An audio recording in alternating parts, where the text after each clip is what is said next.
अथ नवग्रहमन्त्रः। ॐ जपाकुसुमसङ्काशं काश्यपेयं महाद्युतिं तमोरिं सर्वपापघ्नं प्रणतोऽस्मि दिवाकरं।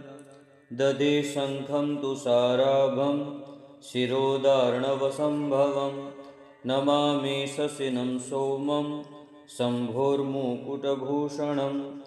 तरणिगर्भसम्भूतं विद्युत्कान्तिसमप्रभं कुमारं शक्तिहस्तं च मङ्गलं प्रणमाम्यहं। प्रियङ्गुकलिकाश्यामं रूपेण प्रतिमं बुधं सौम्यं सौम्यगुणोपेतं तं बुद्धं प्रणमाम्यहं।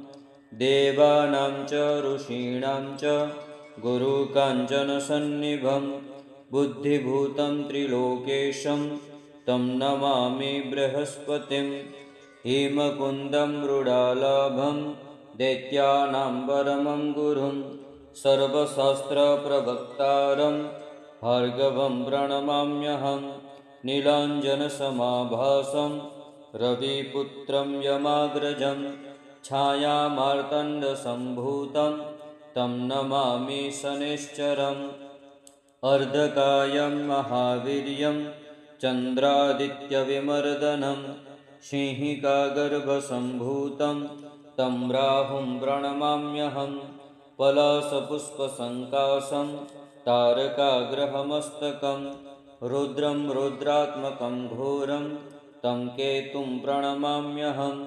इति व्यासमुखोद्गीतं यः पठेत्सु समाहितः दिवा वा यदि वा रात्रौ विघ्नशान्तिर्भविष्यति। नरनारीरूपाणां च भवेद्दुःस्वप्ननाशनम् ऐश्वर्यमतुलं तेषामारोग्यं पुष्टिवर्धनम्।